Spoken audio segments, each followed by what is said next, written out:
Mr. Speaker, I rise to contribute to the motion at hand. The Honourable Prime Minister, Honourable Leader of the Opposition, Honourable Ministers and Assistant Ministers, Members of Parliament, fellow Fijians, ladies and gentlemen, I thank you for the opportunity to address this August House and elaborate on the budget allocation for the Ministry of Public Works, Met Services and Transport. I also acknowledge the Honourable Deputy Prime Minister, Professor Biman Prasad and his team and the Ministry of Finance for the hard work undertaken for the budget outcome for 2024-25 and producing the second budget of the coalition government. I also take this opportunity to congratulate Honourable Graham Leong as Attorney General and Honourable Aditya Vanivalu as Minister of Fisheries and Forestry. At the outset, I wanted to say this coalition government knows the importance of infrastructure and understands, especially in terms of water, energy, general infrastructure, sea transport. It is through this coalition government that we will improve and better develop these sectors to lessen the load on our urban infrastructure. It is also through this government that we will assist in the rural and maritime areas in terms of critical infrastructure such as roads, bridges, ports, jetties, which has been a major concern. In terms of the 2023-24 budget achievements, let me highlight some of the deliverables in terms of what the ministry has achieved. We have launched the 2050 water strategy, and it provides strategic directions in moving forward where we want to take our water sector in terms of development and coverage. The Viria Water Project, thank you to the last government for initiating this, continues, and we have brought this online and continue with the various stages, which is a responsibility of any incoming government in terms of line extension and, of course, rural water upgrades and related urban upgrades. Similarly, for various road projects, bridges have been delivered and upgraded and maintenance projects brought up to date, despite the mess left behind by the previous government. It is just demeaning and insulting to our roads, water, maritime, energy, workshop and technical and other hard-working staff to hear members of the opposition to say that nothing has been done or there is no progress. I would like to make special mention of our development partners in terms of our infrastructure and thank the ADB, EIB, GF, the Australian government through the Australian Infrastructure Financing Facility in the Pacific and People's Republic of China, in addition to others, and thank them sincerely for their continued support. This support will greatly assist us in connecting the unconnected and enhance those who are connected with roads, water, and power, especially for our women and children in vulnerable situations, such as isolated rural areas or informal settlements. So in terms of enabling legislation, we have passed the first ever Fiji Met and Hydrological Services Act 24. This recognizes and empowers the Fiji Met Services in delivering responsibilities effectively. We've also endorsed re-establishment of Public Works Department to remodel and effectively manage rural infrastructure and other services. These works include maintenance of rural roads, water, sanitation, energy, as well as construction and maintenance of various government buildings which have been neglected under the previous government. And we continue to work and improve on this.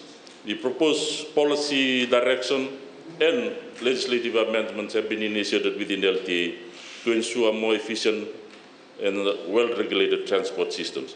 So in addition to this, a special press release have been done in order to upgrade the public on the deliverables from the 24-25 budget. And if the opposition had listened carefully, most of the what we have been set out to achieve have been achieved.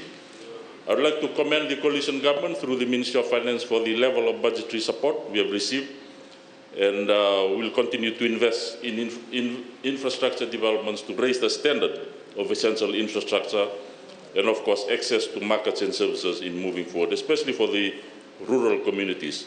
With the allocation of 721.4 million, comprising 210 million for operating expenditure and 507.4 million for capital expenditure, leaving 4.1 million for VAT. This will greatly support the expected work deliverables within the ministry. I'm grateful that our infrastructure budget has been pulled together under one head, which is Head 40. This will greatly facilitate work in the ministry in terms of project management, grant management, and also one of the main concerns raised, which is effective monitoring. In terms of Fiji Roads Authority, again, we will be focusing on the deliverables and ensuring that our peoples get better services in moving forward in this financial year, with the 354.8 million, which comprises 16 million for operation grant and 338.8 million for capital grant. And again, this will assist with the ongoing construction of maintenance of roads, upgrading and replacement of bridges and jetties as we move forward, particularly maintenance budget of 120 million, renewals and replacement of roads and bridges 70 million, upgrading bridges and crossings 29 million, new jetties construction 15 million, rural roads 24 million, and a new community program with a budget of 23 million, focusing on community, village roads, schools, and similar roads which had been neglected in the past and which had been disregarded as non-FRA roads. The reinstatement of the public works will complement the road works by FRA as we move forward to ensure that there is no duplication. And the budget allocation is 5 million. And of course, this will also look after our rural peoples and ensure they are connected, as we have already mentioned. We will continue to assist LTA in terms of its operations, and LTA has been allocated a budget of 36.7 million, comprising 26 million as operating grant and 10.7 capital grant. I wish to update the ministry that the LTA has finalized cabinet papers in terms of reopening permits and looking at the various regulatory and legislative amendments to move us forward in that area. And of course, water, this has been a key area in terms of the gripe by the opposition. Of course, I've mentioned the water strategy, and WEF has been allocated 259.45 million, 135 million for capital expenditure. So there's capital expenditures in every allocation I have made, and I'm not sure why the opposition is saying there's no capital injection. The budget allocation is projected to target improvement in both water and wastewater in moving forward, and that is in terms of our deliverables as far as water is concerned. There is also another important program there in terms of digital transformation. Water cannot move forward with the latest technological developments, and this will be prioritizing seamless operations of critical water, reticulation, mechanical, and electrical assets on a 24/7 basis as we move forward. And of course, in energy, again, a sum of 9.6 million.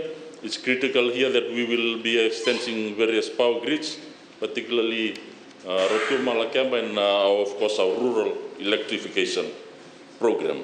So I'd like to, in this last few minutes, ask a critical question before I conclude. Why does the opposition politicize infrastructure? That's the fundamental question. Every time we speak, they are politicizing infrastructure. Because in infrastructure, whatever is being done there, we shall continue the work. And that is what the coalition government is doing. But when we came in, of course, we did not come in on when everything was rosy as what they are saying. For example, in the 3-year period when we did a special audit for FRA, there is total cost variation and escalation of 405 million in a 3-year period. From July 2020 to 23, these variations were largely facilitated through flying ministers and with the concurrence of the Minister of Everything, who is no longer here. This is a significant amount and exceeded the annual budget for each of the 3 years, and is equivalent to 10% of the national budget. And they are also emphasizing continuously about big projects. This government is not about big projects. It's not about big projects. It's about projects which enhance the livelihood and uplifts the lives of the people. Not the projects which you have done. For example, in the project in the Nandi-4 lane, 65 million, this escalated with a cost overrun of 50.9 million. 50.9 million. Included in that was $600,000 bought for bougainville plants, 600 bougainville plants, which were not even tendered. So these are the shenanigans which we had to fix when we come in as a coalition government. And just imagine if we did not come in. It would continue, yeah. It would continue, and I don't know whether the government would still exist or it would be bankrupted. That's the problem. And you know, these are the kind of things that that we need. And the other thing, I've got about 30 seconds. The other issue, apart from that, I've just landed on my table a 23 million debt that we need to pay from the previous government for engineering services. And this has been taken to court. So I'm thinking of putting a motion that 23.8 million to be divided by 26 amongst the opposition. $915,000 each surcharge, then you can pay $30,500 a month before your term ends in 2026. So these are the you know, the kind of things we have to deal with when we come in. So it's not oh, I'm sorry. So it's not as simple, and and the other thing, sir, just give me a few seconds. Just give me a few seconds. On FRA, I asked the CEO, what's the situation? Yeah, let me quote this. Let me quote. The previous government had advised that after the budget announcement, that they will have a supplementary budget after elections, where additional funding will be provided to maintain the momentum of road rehabilitation works and meet the contractual obligations. That's why when we came in, nothing was there. So I support the budget. Thank you. Thank you, Honorable Rofili Betty Suau.